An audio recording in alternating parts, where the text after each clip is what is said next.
અહીંયા આપેલું છે કે એ બી સી નું સરેરાશ વજન 45 કિલોગ્રામ છે, એ બી નું સરેરાશ વજન 40 છે, બી અને સી નું સરેરાશ વજન 43 છે. તો બીજું વજન કેટલું? જો હું તમને સંપૂર્ણ રીત પણ શીખવાડીશ, પણ શોર્ટકટથી પણ કરી શકાય કે અહીંયા 45 કિલોગ્રામ છે, અહીંયા 40 છે. કેટલું ઓછું છે? 5. કેટલાના કારણે? 2 લોકોના કારણે. પછી અહીંયા બી અને સી નું વજન કેટલું છે? 43. 45 થી કેટલું ઓછું છે? 2. તો ગુણ્યા 2 કરીશું તો આ 10 વત્તા 4, આ 14 કિલો વજન ઓછું હશે.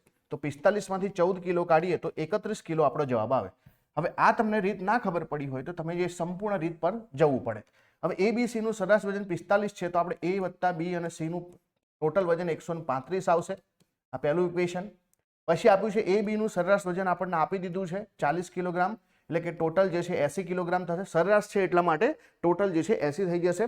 અને બી અને સી નું વજન પણ આપણને આપેલું છે 43, તો એ 86 થઈ જશે. હવે જો આમાંથી આ કાઢીએ તો આપણને સી ની વેલ્યુ મળશે. સી ની વેલ્યુ કેટલી મળશે? 135 માંથી 80 જશે એટલે 55 મળશે. પછી પહેલામાંથી ત્રીજું બાદ કરીએ એટલે બી અને સી નીકળી જશે. તો એ ની વેલ્યુ આપણને કેટલી મળશે? 135 માંથી 86 એટલે કે 49 મળશે. હવે આ બેની વેલ્યુ અહીંયા મૂકી દઈએ કે એક તો અહીંયા 55 મૂકી દઈએ છે અને એક જે છે 49 મૂકી દઈએ છે, તો બી ની વેલ્યુ આપણને મળશે. તો જો 135 માંથી જે છે 55 જશે તો 80, 80 માંથી 49 જશે તો અહીંયા બી ની વેલ્યુ ડાયરેક્ટલી તમને 31 કિલોગ્રામ મળશે. તો બંને રીત મેં શીખવાડી છે. જો ખબર પડી હોય પહેલી રીત તો શોર્ટકટમાં પૂરું થઈ જાય, બાકી આવી ગણતરી કરવી પડે.